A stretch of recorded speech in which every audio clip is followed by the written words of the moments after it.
Okay, aloha, mai tako.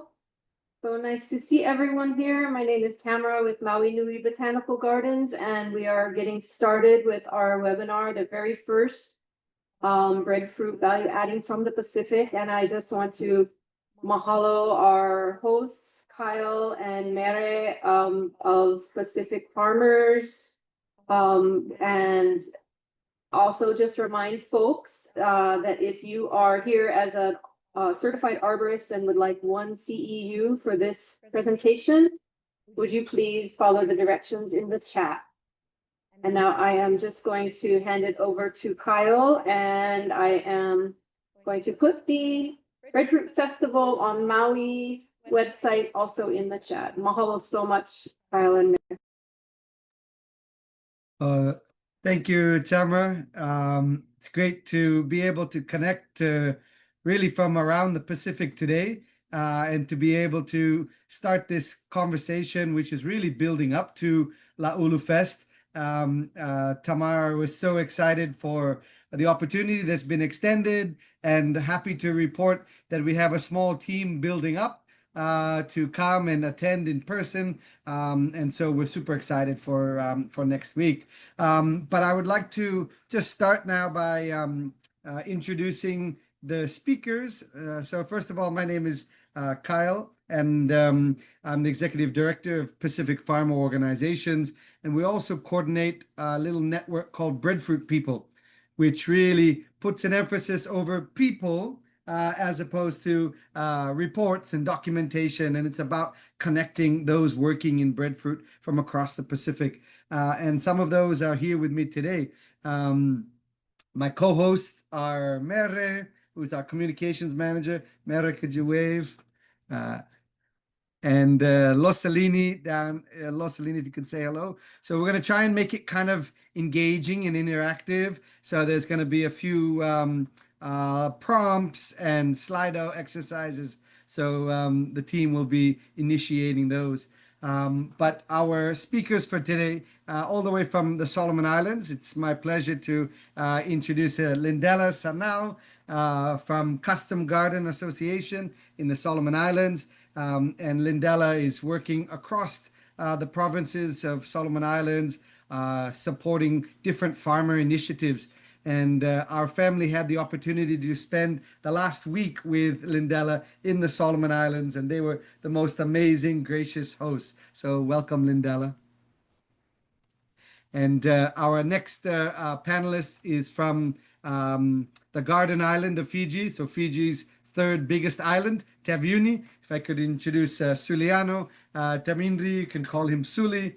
Suli works for Tutu Rural Training Center, which supports courses for young farmers, married couples, and single women. And they are doing work across the many different traditional crops. And today they're going to share with us their work on breadfruit. And last but certainly not least is my colleague Mohinesh Reddy, who is the project leader for the farmer-led research project with a focus on breadfruit. And he will be sharing some of the initiatives from across the Pacific in supporting value addition on breadfruit. So we're so happy to have all of you here today. And I'd like to maybe just begin talking about what we call cottage industry or low-tech breadfruit value addition. So we're not talking about big factories or huge capital investment, but things can be done at the community level, at the kitchen scale level. And for this, I'd like to invite Suli to tell us what they're doing at Tutu, but more importantly, how they're using their research to help small and micro enterprises through the participants that come through. So I'll hand it over to you now, Suli. Thank you very much. Bulavinak, everyone. My name is Suliano Tamidri. I'm working as the Breadfruit Project Officer at Tutu Rural Training Center. It's a great opportunity for me to be selected as one of the panel for the speaker today. And so once again, Bulavinaka, and I hope what we'll share today will be of useful information to other Pacific Farmers Organizations. Especially, I want to begin when we talk about breadfruit value chain or adding value to breadfruit. It seems new to most of our community, since people are treating this crop as number 3 or number 4 in the list. When we tell them about value adding, they will not believe it. But I just want to tell the community at large that where we are working at Tutu Rural Training Center, where we are training young farmers, married couple, single mothers, young women, we call this crop as breadfruit crop for the future, especially in food security. And we are trying our best to tell the whole community in Fiji that this is one of the steady source of income in the future, replacing ndalo and kawa. As ndalo and cassava have been affected by the devastating damage of ndalo beetle, likewise they are the contributing factor to the increase in the number of non-communicable diseases. Tutu Rural Training Center, the Tutu Rural Training Center is trying its very best to find ways and processes to make breadfruit products look attractive and innovative to the grassroots of farmers. In this case, we train our participants so that they are the ones that will be the change agent within their community. For this, we are getting consultants and food specialists from outer source to assist us in our value-added processing and product. Recently, these are some of the value-added products being produced at the Food Development Unit at Tutu Rural Training Center.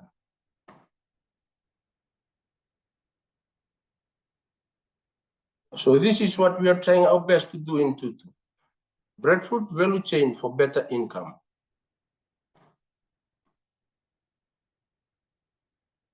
We are looking for processing, innovation, and local product development linking to income generation to grassroots. So a question is, how can we make the process and product look attractive and innovative to the grassroots of farmers?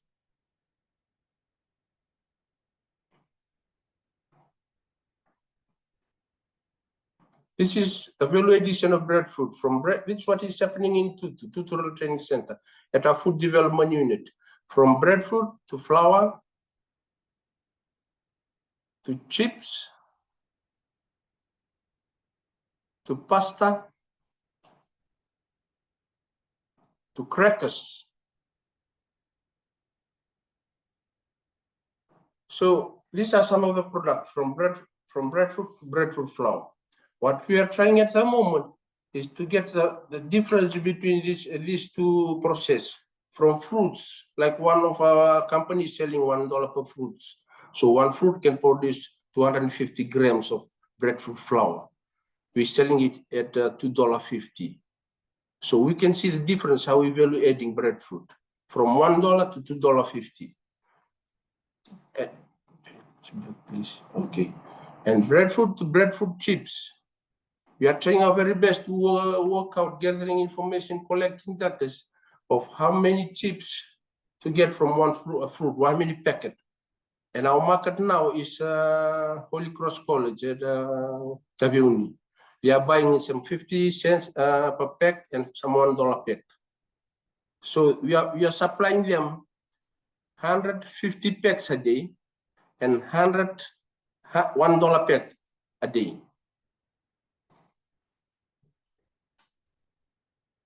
And from breadfruit to breadfruit flour. And breadfruit flour, we evaluate breadfruit flour to make crackers. And then from breadfruit flour to pasta. So these are all the processes we are making in Tutu. So this is our other products, apart from those that I've listed above. This is how we make crackers in Tutu. This is what our ladies doing in our food development unit in Tutu. They are making pastas, cookies. We make cookies from breadfruit flour, soup, even pancakes. You can see that pancake is red in color because of the dragon fruit with its flavor, because those are all the resources we have. We have breadfruit, we just convert it to flour, we make pancakes and add dragon fruit. Readily available, we don't have to buy from the dragon fruit from the supermarket. And soup. So, just to conclude, Tutu Rural Training Center is still in the process of collecting information and data to compile for our recipe books, cookbooks, manuals, and research books, which we are intending to document it and launch it during our 2026 Breadfruit Flow and Festival at the last phase for this 40 project on breadfruit. Hope that this small information on breadfruit value chain and value adding in the Pacific and processes from the Garden Island of Fiji will be very helpful across the region. Thank you very much. Unless you have questions, then I try my best to answer. Pinaka. Thank you very much, Suli. Thank you. Awesome. Yeah, I love a few things. The fact that these are low tech, low capital investment. The food development unit is not using fancy machinery, but things that people can do in their own kitchen or in their small businesses. I also like how Tutu focuses on the local market. And he mentioned the Holy Cross College, which is a local school, and helping to replace the poor snacks that they are selling now with locally produced snacks. Also, we'll be happy to share on behalf of the Tutu Rural Training Center that since they've begin making breadfruit flour, they are using that flour to bake buns and bread for their students who are boarding students. And that has led to a huge cost savings for their school from having to buy the wheat flour to using the breadfruit flour. So some really great lessons from Suli. And I'm also happy to share that Suli will be coming to Maui and we are organizing another face-to-face Breadfruit Value Edition event together with Maui Breadfruit Company, and Suli will be bringing some of his products. So if you guys are around in Maui, it will be great to connect. So thank you so much, Suli. So the question and answer will be open in the chat. Please, if you could use that question and answer to put in any questions that you have. And while we're collecting those questions for Suli, I just want to hand it over to my colleague, Lo Salini. If you could introduce our prompt, please, Lo.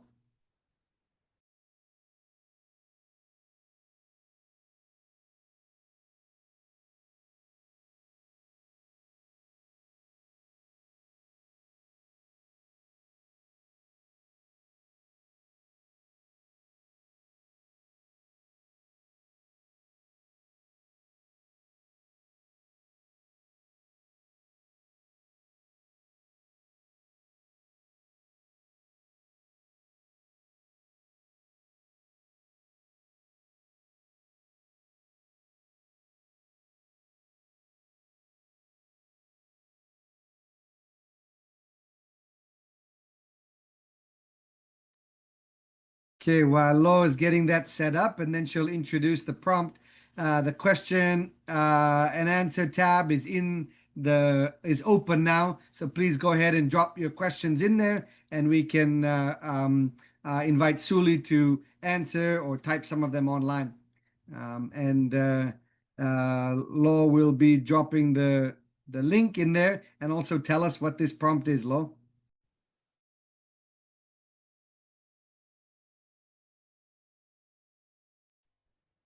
Hi everyone, you can see, you can either scan the code that's on your left side of your screen. And the question is, when you think of breadfruit, what's the first product or dish that comes to mind? If you cannot scan, then you can just use slido.com and enter the number 2552655. Thank you, Lo. And I think it's also in the chat there. So, few different ways to engage. We want to hear from everyone. When you think of breadfruit, what's the first product or dish that comes to mind?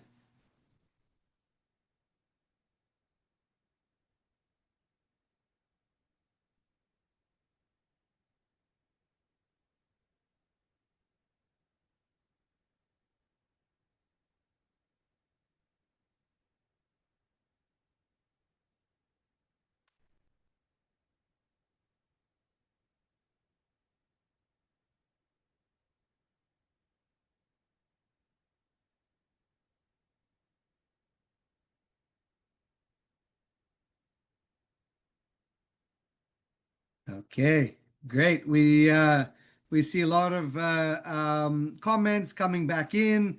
We see chips seems to be a popular one. Somebody says breadfruit chips 100% better than potato chips. I like that. We also see the ʻUlu mash. So ʻUlu is the Hawaiian name for it. Poi, which is a pounded one. We see breadfruit curry. Tavu. Tavu is a Fijian term for roasted on the open fire. Frozen breadfruit, fried breadfruit, chips, crackers, boils, pie. Oh, so many. So I think all of these contributions are really a testimony to how versatile breadfruit is. And we thank Suli also for sharing their experience from Tutu in trying to connect these value addition to grassroots or low-tech operators. Thank you, everyone. Oh, breadfruit with coconut. Sounds awesome. All right. So just to remind everyone that the question and answer is open, so you can feel free at any time putting those in there. Any questions, and we can come back to Suli or any of the participants. So we would now like to shift towards another related subject, and this is about traditional breadfruit preservation. So we know that breadfruit is a Pacific crop, and it has sustained Pacific people for thousands of years. And value addition has also been a part of this traditional knowledge or traditional practice. And to share with us one example is Lyndellar from the Solomon Islands. And Lyndellar is going to talk to us about a very unique product that has been made for centuries in the Solomon Islands. And also she's going to be sharing how they are using research and technology to make this process a little bit easier for those who make this traditional product. So Lyndellar from Kastom Gaden, welcome, and I'll hand the floor over to you. Thank you very much, Kyle. I'm glad to be here and share with you about breadfruit and traditional breadfruit preservation method here in the Solomon Island, especially in one of our provinces, in Tutu province. Yeah, and the preservation method is called Nambo. Before I begin, I'll just share my screen.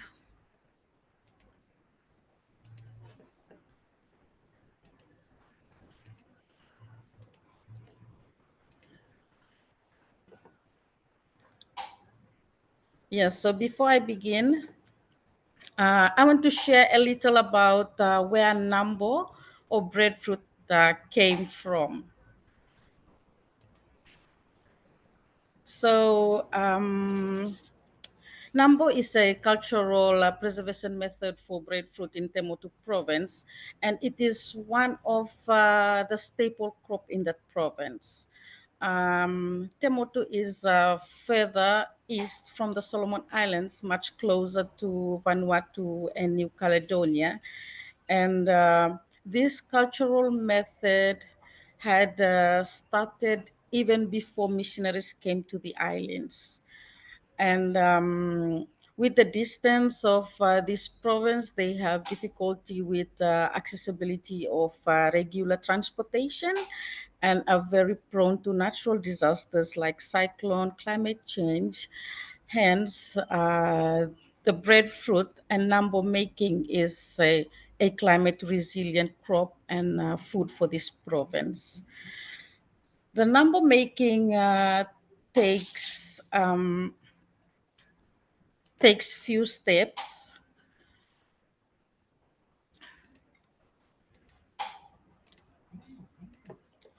The Nambo making takes a few steps and a lot of work, especially for women. And the steps itself requires special precisation from the women. So this Nambo, the first step is they have to look at the harvesting season from usually from the Temotu province is from April to June and from September to December. And after harvesting the breadfruits, the women have to build holes on the ground because this is to light fire, to ignite fire and stone. And when the flames die down, they will heat up the breadfruit that they have harvested. And the women will continue to cook and tanning this breadfruit until it is ready. After that, they'll store it because the flesh is very hot and couldn't peel. So they'll store it overnight so that it gives them time for the breadfruit to has the skin will be softer and it will be easier for peeling. And then the next day they'll peel the flesh carefully and then cut to cubes. You'll see in the presentation, you'll see the white cubes on it. Yeah, they will cut to cube, and then the next process is for drying. The drying process takes a few hours and sometimes almost a day for women to peel, cut, and then leave for drying.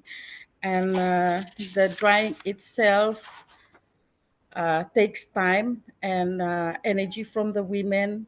It involves placing the smaller chips or cubes to woven bamboo that a low platform above preheated motu or oven, and then tanning them periodically until the chips are dried. And sometimes it will take a whole day to do this. And when the chips are dried, they will leave it to cool and then stored in a leaf covered woven basket or bags ready to be sent over to Honiara or relatives around the provinces. This method has been practiced for longer period, and until now there has been some new innovative ways that the women are now starting to practicing it. And with this, making Nambo is now, first it is especially women's job, even climbing. Then the breadfruit tree is a women's job for the Temotu province, but now it is a community effort and directed by women and created teamwork among villagers, and as well as to reduce the labor that the women have faced. They have new creative, innovative tools and techniques such as knives. There are nets that they can dry the Nambo at, the breadfruit Nambo at. There are also drums and bowls. So these are the new innovative methods that have been practiced now. Also, with the drying method, it is done more efficiently on mini hot air dryers instead of the holes, the digging holes where they usually done the drying at, and now using firewood for fuel net and drums. And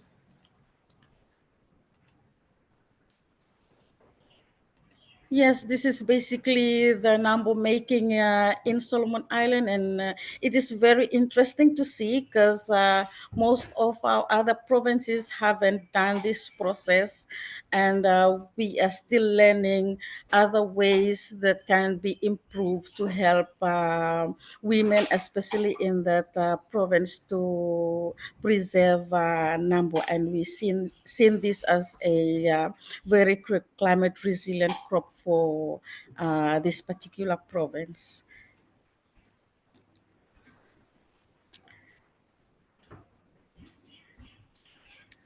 And I had a short clip that I'll want to share with you all, especially on the making of this Nambo. Yes, thank you.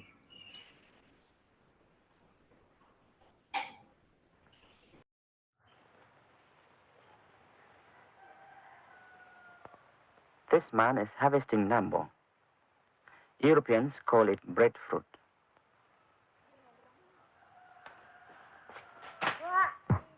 Each Nambo is counted by the man's wife.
Hey, jangan lim leo. Dua pakai galan kan nanda yang. Nimba pulang dua pakai galan nak pakai mandangan ba. Nimba kan. Awal kan. Saya kan wah. Wah nak ndo.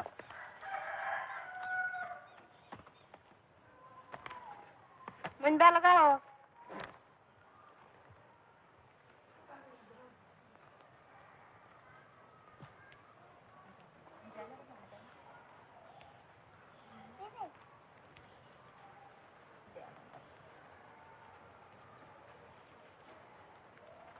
The Nambo has been collected by people from Otelo, a village in the Reef Island.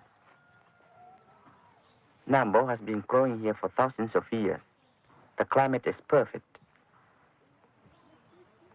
Nambo is harvested all year.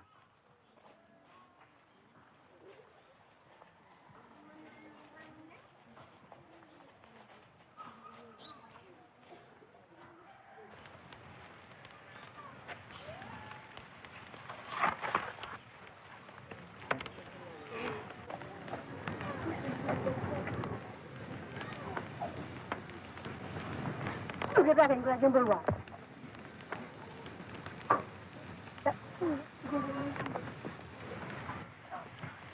Ini dulu kita pergi.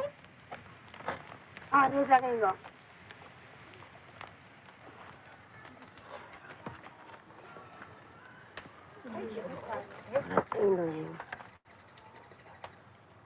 Indo ni mas dong dari alam.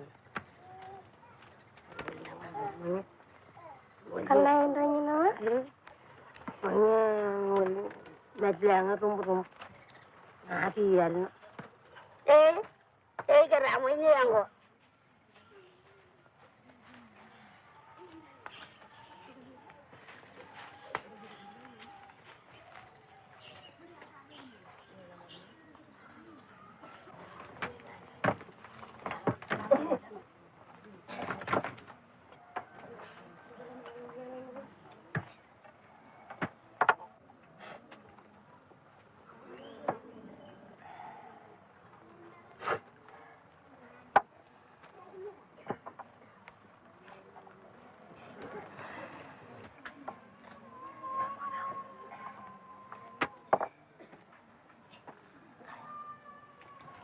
Kalau aku nawin din mo, nung biyan na, wala kaya ako, wala nawin din kaya.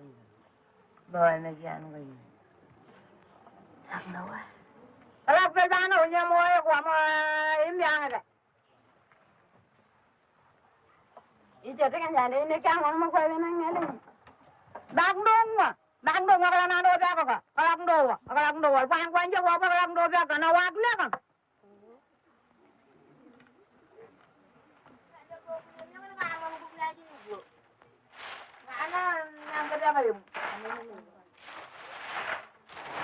Kalau nang bilang Roni ka makan aja.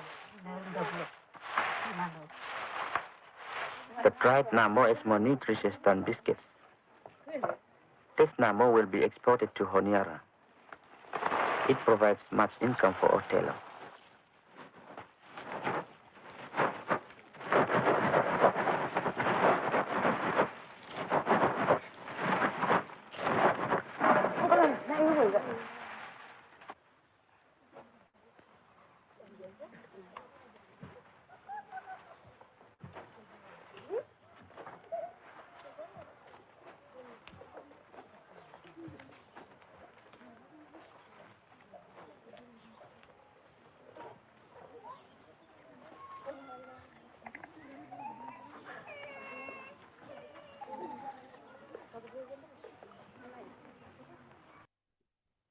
Oh, great. Thank you, Lyndellar, for your presentation and for that video where we can visualize it a little bit more. And certainly the Solomon Islands has come on our radar in the breadfruit community from a 2023 paper that was published that conclusively says that the center of origin for breadfruit is actually the Eastern Solomon Islands, Northern Vanuatu, where the most amount of genetic diversity of breadfruit is found, especially seeded and partially seeded. So it's no surprise that all of this traditional knowledge around breadfruit preservation, and I think so interesting how you shared that it is a food security and disaster mitigation strategy to preserve that food. I have a couple of bags that I brought back with me from the Solomon Islands, and I'm going to bring them to Maui for ʻUlu Fest.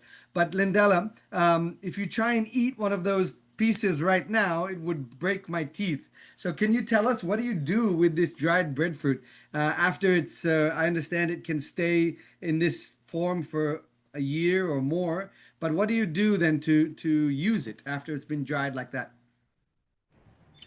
Thank you, Kyle. So yes, it is very strong if you want to eat it dry. So when it is ready, usually we have it for breakfast. It is like a breakfast cracker. We can dip it in our coffee or chocolate, and some of us use this Nambo as a replacement for rice as well. We can boil it with milk and have it for lunch, dinner, and others. The Nambo can be made as a baked pudding. We can put it for a baked pudding. So apart from eating it dry, there are a few other ways where we can eat it, and it is very, very good. Great. Thank you, Lyndellar, and thank you for sharing about the traditional product Nambo being preserved in the Solomon Islands since before people can record. I think that's a wonderful different angle to frame this crop. So I just want to encourage everyone, if you have questions, please feel free to drop them in the question and answer part of the chat, and we can either answer them live to Lyndellar or somebody can write the answers in there. But I'll now hand it back over to Rosalini. I believe she has another prompt for us.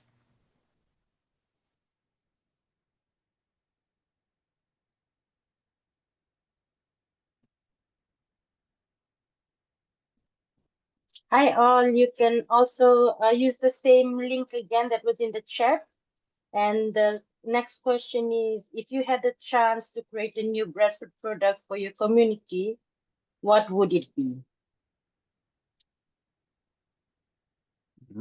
Great. So yeah, we're not so much thinking necessarily about lots of income generation here, but what would be something really good for your community?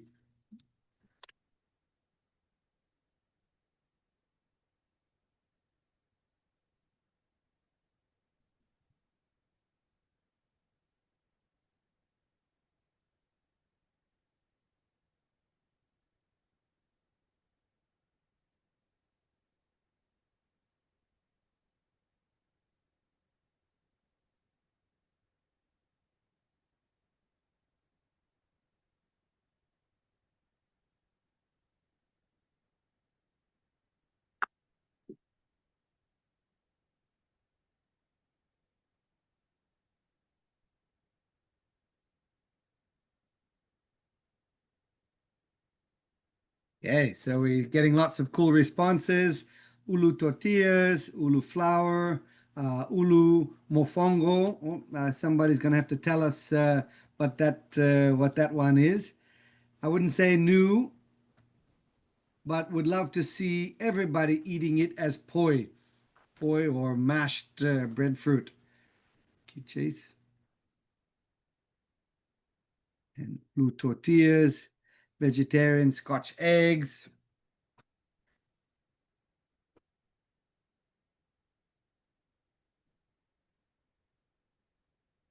Getting a lot of good responses there. How breadfruit could to be made available in the communities. Yeah? Frozen breadfruit noodles, breadfruit fiquet.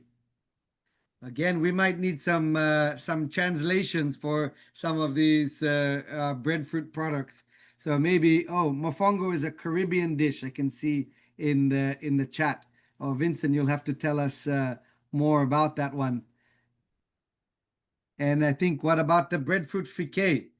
Whoever put that one in the chat, maybe you could also share with us a little bit more about breadfruit fiquet.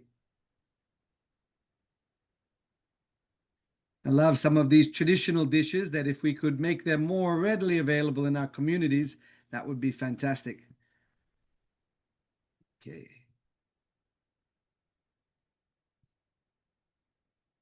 Okay, Vincent saying that mofongo is usually made with plantains.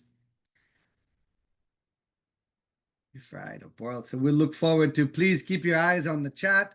You can see some different contribution there. But we do have two questions for you, Lyndellar, before we move on to our final presenter. So the first question, I'll read both of them and then you can maybe answer them. The first one is, what is the shelf life of Nambo once it's processed using the fire technique shown? So what is the shelf life? And the second one is, for the Nambo, is the breadfruit fully cooked over the fire before cutting and drying, or only the skin cooked for easy peeling? Over to you, Lyndellar. Thank you. So for the shelf life of Nambo, it takes around 6 months to 2 years. It can, if properly stored, it can take up to 2 years. And the breadfruit is fully cooked when it's on the fire before peeling. Okay, up to 2 years. Great. And here's my packets of Nambo that I just brought back from the Solomon Islands. Oh man, I don't know why it's not showing up very well. So this little packet cost $1 US.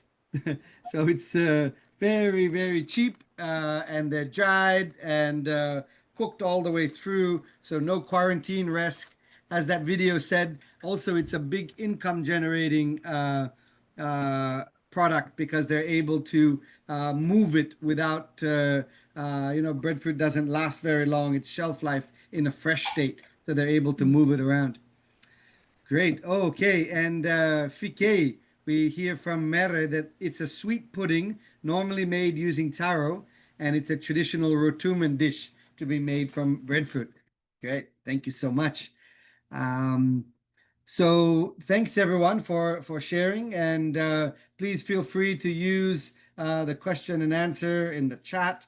But we'd like to go on to our final presenter for the day, and we'll invite Mohinesh to share with us a little bit about Nishi Trading, which is a Tongan agribusiness farmer and processor, and kind of doing a little bit the other end of the scale in terms of breadfruit value addition, so more commercially orientated. And so Mohinesh is presenting on behalf of Jenny Nishi, who wasn't able to make it to the webinar today. So we'll turn the time over to you now, Mohinesh. Thank you, Kyle. I think before we begin, there's a video that will show about the Breadfruit Festival in Tonga in 2024. So Mary, if you could share that.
It is a privilege to host representatives from Australia, Barbados, Cook Islands, Fiji, Guyana, Hawaii, Marshall Islands, Papua New Guinea, Samoa, Solomon Islands, Suriname, Timor-Leste, and of course, Vanuatu. Your presence here underscores the significance of breadfruit, not only to Tonga, but to the entire Pacific and beyond.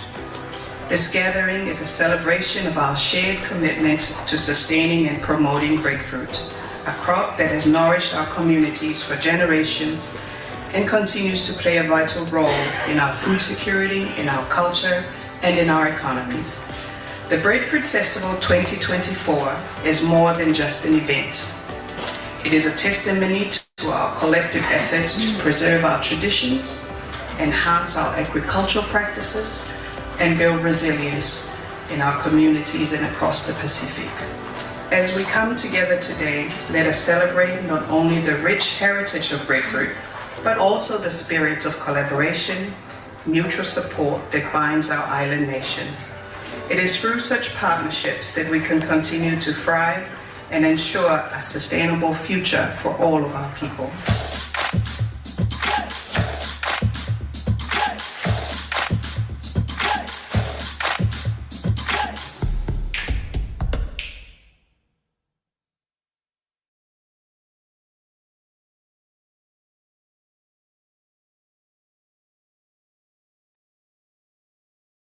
Thank you, Mary, for sharing that video.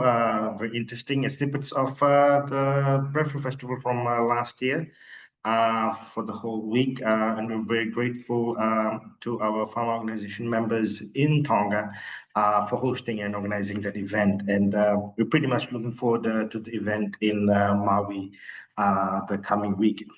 So my presentation this afternoon is going to be on Breadfruit Value Addition in the Pacific. So I'll be sharing on the Nishi trading experience within the FORI project. The FORI project, in its essence, uses a farmer-led research model to transform the conventional model for agricultural research by transferring and placing farmers and processors along with the innovations at the center of developing breadfruit agroecology and market systems. Through the project, farm organizations have been working on revitalizing breadfruit cultivation, processing, marketing, and utilizing utilization while enhancing agriculture, food security, and economic empowerment, as well as cultural preservation. So the project is basically being implemented in Fiji, the Cook Islands, Solomon Islands, Papua New Guinea, and Tonga.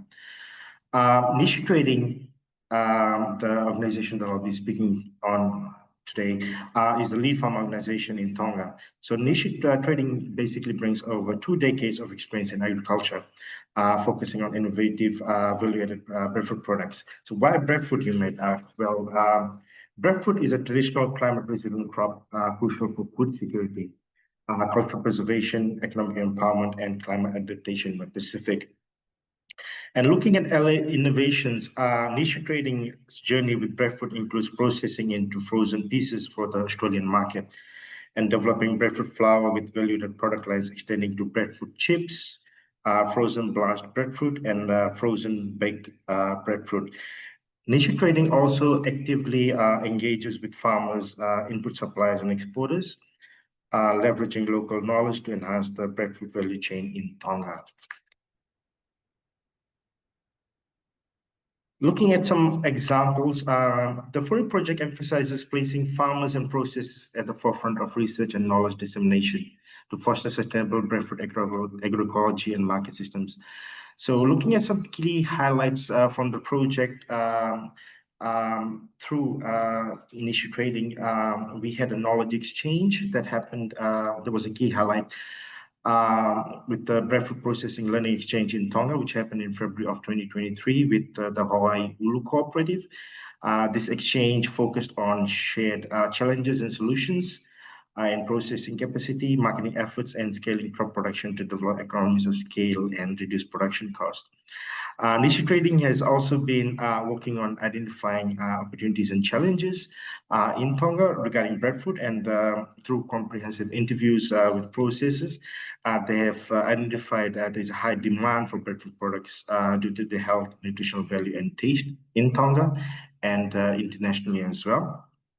However, they have identified that there are challenges which include low supply of breadfruit for processing and export, lack of proper production methods, poor processing equipment, and limited supply chains existing within Tonga. And these issues that were identified have been vital in guiding future interventions that the organization is currently working towards. Looking at the key value-added products and market impact from the niche trading perspective, breadfruit flour is the cornerstone product that is available under the branding, and it is naturally gluten-free, low in fat, and high in complex carbohydrates and nutrients. Niche trading uses it in traditional dishes like whakakai mei, and even in modern items like pancakes and other dishes. And dishes and both savory and sweet recipes have been developed, and these have been showcased through breadfruit festivals that have been hosted yearly by niche trading. Looking at the export potential, niche trading is actively exploring and facilitating pathways to export breadfruit and create overseas market interest. Tongan breadfruit is already being exported in small batches to New Zealand, Australia, and even America. And to build on its economic impact, the project is currently working on extending the demonstration plots that they have, and they're expanding to the outer islands in Hawaii and Vavau. Looking at some of the economic impacts, through the demonstration plots, niche trading is basically working on intercropping, and has already proved financially lucrative for farmers like Tevite, who is generating income from selling intercropped taro leaves, while the breadfruit trees are maturing within the intercropped plots. Looking at the future and the vision, niche trading is wholly focusing on empowering farmers with the vision supported by the For You project, is to see breadfruit recognized as a staple that is regularly featured in local restaurants and catering, promoting self-sustainability and supporting local producers. By continuing to support farmer-led innovation and knowledge sharing and market development, niche trading to the For You project is committed to unlocking the potential of breadfruit for sustainable, food secure, and resilient Pacific future. Thank you very much. Over to you, Kyle. Oh, thank you, Mohinesh. So, yeah, we certainly see niche trading sort of at the other end of that processing spectrum, creating products that can be exported or sold in supermarkets. And amongst those, as Mohinesh said, is a high quality breadfruit flour, the frozen breadfruit pieces, like the ʻUlu co-op, but also these traditional desserts, which are being processed and then sold in retail in supermarkets. So thanks very much, and for Mere for putting a link to Nishi Trading's website and Facebook page. So I encourage you to check those out. I think one thing that's common across all of these is the need to do more research, more product development. And we're happy to hear from these examples that this is not only happening at the academic or the traditional research, but farmer organizations and private sector really are the ones leading this breadfruit product development, and which has been showcased through the For You project. And the last point that I really liked you made, Mohinesh, is about learning from each other and these peer-to-peer. And we were thankful to be able to support the Hawaii Tonga Breadfruit Learning Exchange, where you have two processors who are doing very similar product lines, able to come together, talk story, look at equipment, look at processes, and just learn from each other. And this is what Breadfruit people, what Pacific Farmer Organizations is all about. So thanks, Mohinesh, for making that presentation. So we'd now like to open it up. We've got another 5 minutes until we close out the webinar. So we'd now like to open it up for questions for any of the panelists, or also if you'd like something you'd like to add, please go ahead and raise your hand. And I think we have the ability to also turn you into a panelist and speak. So please, the question and answer is open. You can also use the chat.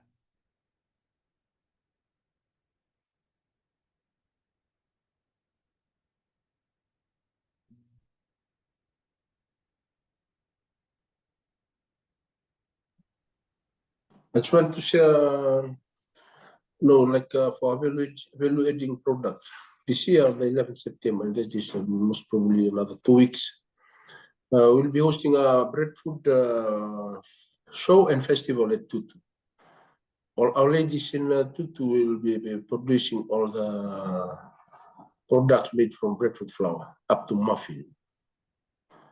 So on that show too, we'll document everything, we display, video shooting, document, and we'll share it out to other Pacific organizations. Oh, thank you so much, Suli. Yeah, it's great, isn't it? These events when we challenge people to put their creativity into making new products. And we're thankful that Suli will be able to document some of those new products and recipes and share them with the rest of us. So we do have a question, and then we can open it up to the panelists for their response. The question is, what would you say are the top constraints to building international trade for breadfruit and downstream value-added products? What do you think are the big constraints for building international trade or export of these breadfruit products? Any of our panelists would like to respond? Maybe Mohinesh on kind of behalf of the project and the work there at Nishi. What are some of the top constraints for export development? I think the top one would be basically on supply. The current major constraint is the supply of raw materials in terms of making breadfruit flour, and that basically prevents most exporters or processors being able to meet the demand that's currently available or exists in Australia, New Zealand, and America for gluten-free flour.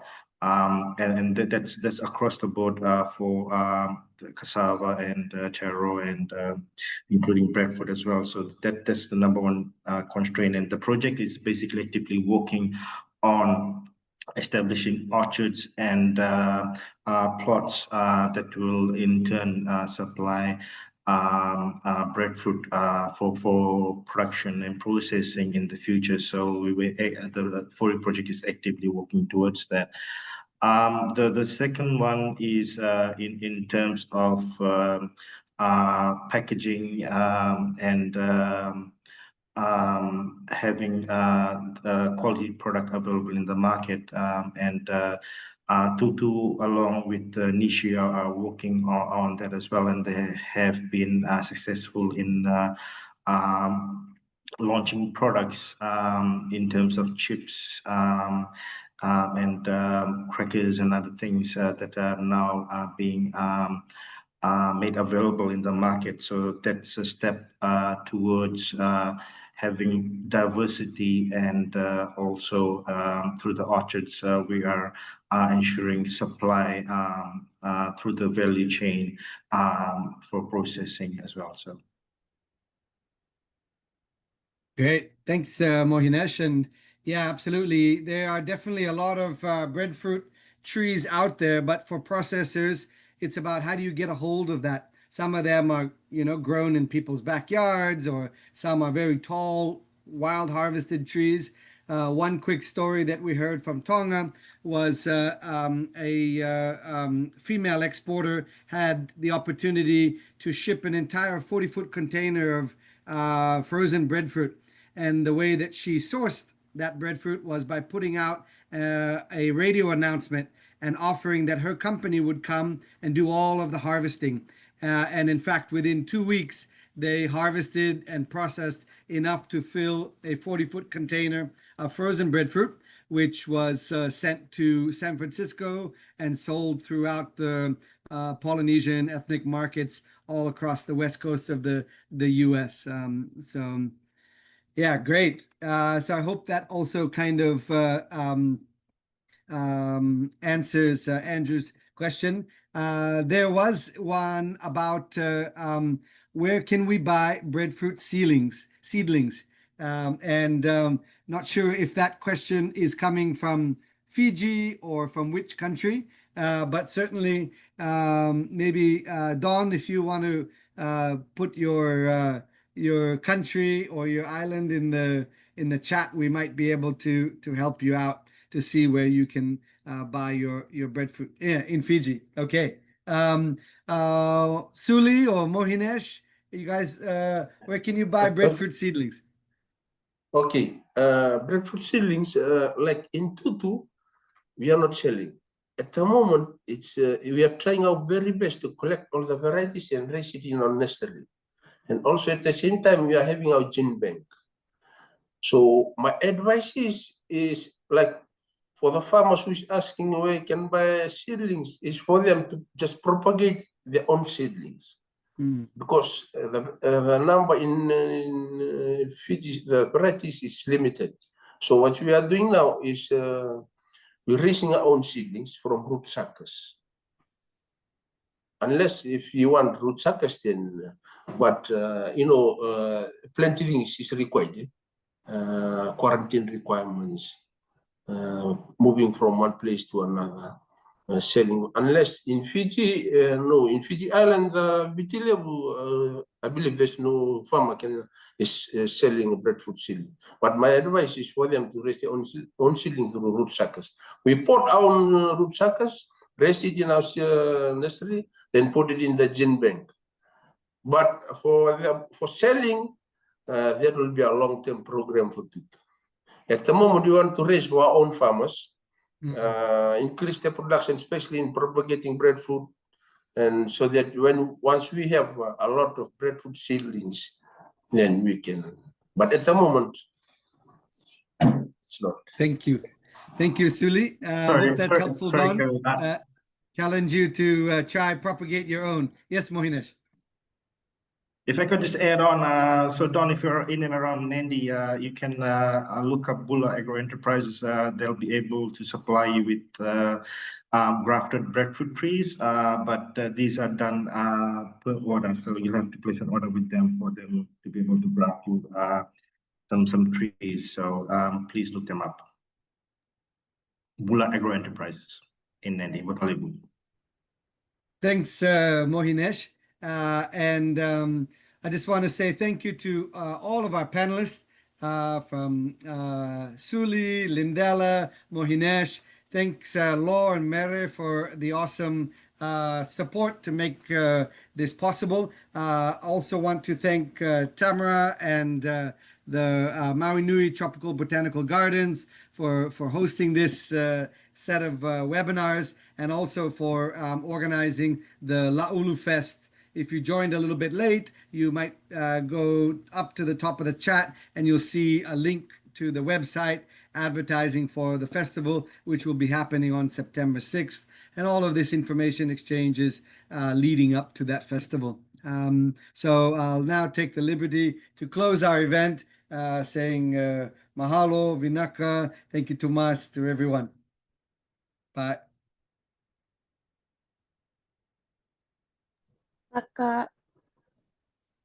Thank you, everyone.